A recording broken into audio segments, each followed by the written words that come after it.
It was late afternoon in Atlanta, the sun dipping low behind the skyline, painting the cracked pavement in shades of orange and gray. 12-year-old Malik was walking home from basketball practice, his worn sneakers squeaking with every step. His backpack hung loose on his shoulder, and a half-empty bottle of Gatorade dangled from his hand. He was tired but smiling. That kind of smile only a kid who believes tomorrow could be brighter wears. But tomorrow was about to get tested. A police cruiser slowed beside him. The hum of the engine was low, menacing, like it had a voice of its own. Malik turned his head, expecting it to pass, but instead it stopped. 2 officers stepped out, both white, both with the kind of smirk that made his stomach tighten. "Hey, you," one of them said, tapping the hood of the car. "Where you headed, kid?" "Home, sir," Malik answered, polite and calm. He'd been taught to keep his voice steady. Always. His mother drilled it into him. Never talk back. Never raise your voice. Stay respectful no matter what. "Home, huh?" the other officer said, circling him like a hawk. "And where's that?" "You got ID?" Malik frowned. "ID? I'm 12. The officers laughed, and a short, sharp sound. "12? You look older than that," one said. "You out here alone?" "What's in that bag?" "My clothes," Malik said quietly. "Basketball stuff. Basketball." The taller cop chuckled. "Right, you play for the NBA already?" They opened his bag without asking. Shoes, a towel, his team jersey. Nothing more. But one of them pulled out a small silver medal from the side pocket. It read, "Junior State Scholars Award, Malik Johnson. Scholar, huh?" he said mockingly. "What are you, some kind of genius?" Malik's voice shook. "It's from school. My mom, she's proud of me." "Oh yeah?" the officer said, crossing his arms. "And what does your mom do, kid?" Malik swallowed hard. "She's a judge," he said, almost whispering for a second silence. Then both men burst out laughing. "A judge? Your mom," the shorter one said, tears forming at the corners of his eyes. "Man, you kids and your stories.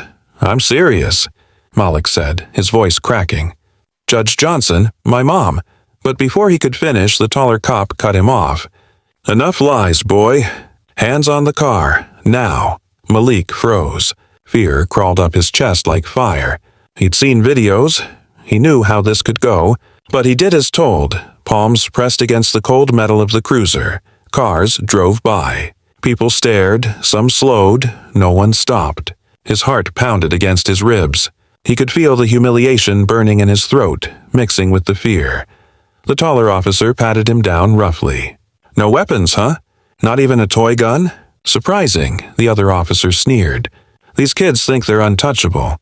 Judge's son, my ass." Then a voice echoed through the air. Calm, firm, powerful. "Excuse me, what exactly do you think you're doing to my son?"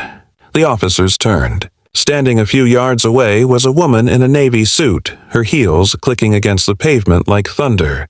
Her presence carried weight, not because of the badge she wore around her neck, but because of the fire in her eyes.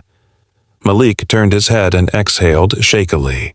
Mom, Judge Vanessa Johnson was a force of nature, respected, feared, loved. Her courtroom had seen criminals break under her gaze, but now that same gaze was fixed on the 2 officers. "Ma'am, we were just," one of them began. "You were just harassing a child on his way home," she said sharply.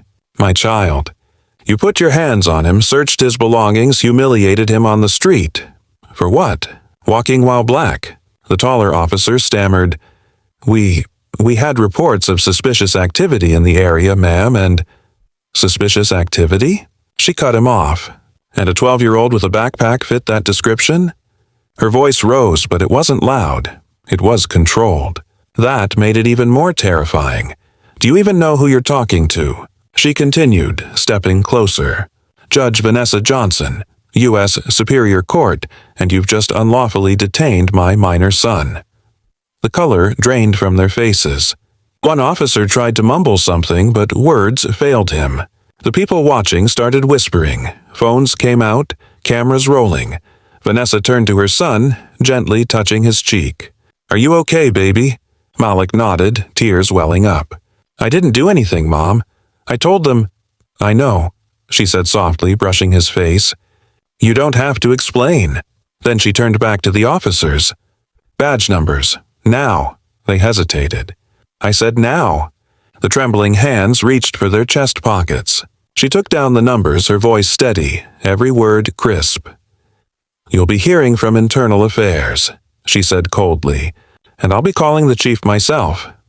"Ma'am, Judge Johnson, we didn't mean any disrespect," one officer said, his voice barely above a whisper. Vanessa's eyes softened for a moment, but her tone didn't. "That's the problem. You don't mean to, but you do. Every single day, someone's son gets stopped, searched, or worse, because of the color of his skin. And you call it a mistake. You call it protocol. But to mothers like me, it's fear. Every time my boy leaves the house, I pray he comes back alive. Do you understand that?" Silence, not a word from either of them.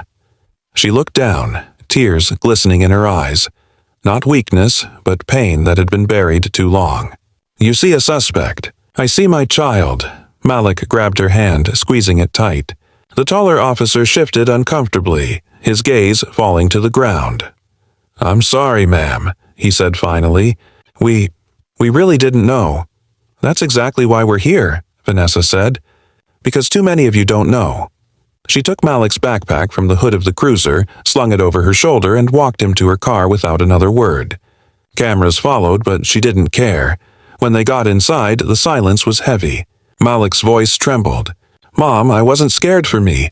I was scared for you. I thought they'd hurt you." She smiled weakly. "Baby, they can't hurt me. Not when I have you to protect." He blinked. "Me? I didn't do anything." She turned to him. "You did everything. You stayed calm. You told the truth. You held your head high, even when they tried to break your spirit. That's power, Malik. Not the kind that wears a badge or sits on a bench.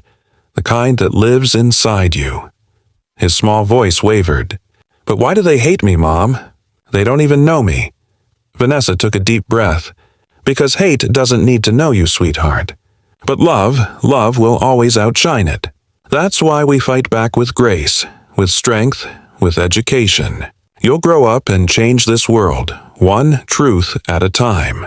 Malik leaned into her embrace, tears finally falling. "I'll make you proud." She smiled through her own tears. "You already do." That night, the story spread across the city. The video went viral. The image of a black judge defending her son against injustice struck deep into people's hearts. The next morning, protests erupted not in rage, but in unity. Signs read, "I am Malik." Others said, "Justice has a face, and it's all of ours."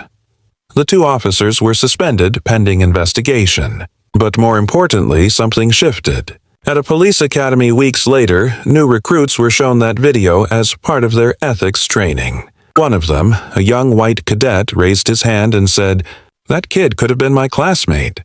And just like that, awareness began to grow. Not overnight, not completely, but enough to plant a seed. Years later, Malik Johnson would walk across a graduation stage in a crisp navy gown. As he shook hands with the dean, cameras flashed. His mother, sitting in the front row, clapped through her tears. He was heading to law school, to follow in her footsteps, not out of revenge, but out of purpose. Because the boy who was mocked for being a judge's son would one day become one himself. A man who believed justice wasn't about punishment, but about humanity. And that day, when he took his oath, he whispered quietly under his breath, "For you, Mom, morale. Never let someone else's ignorance define your worth." Strength isn't about power, it's about grace under pressure, truth under fire, and love that refuses to break.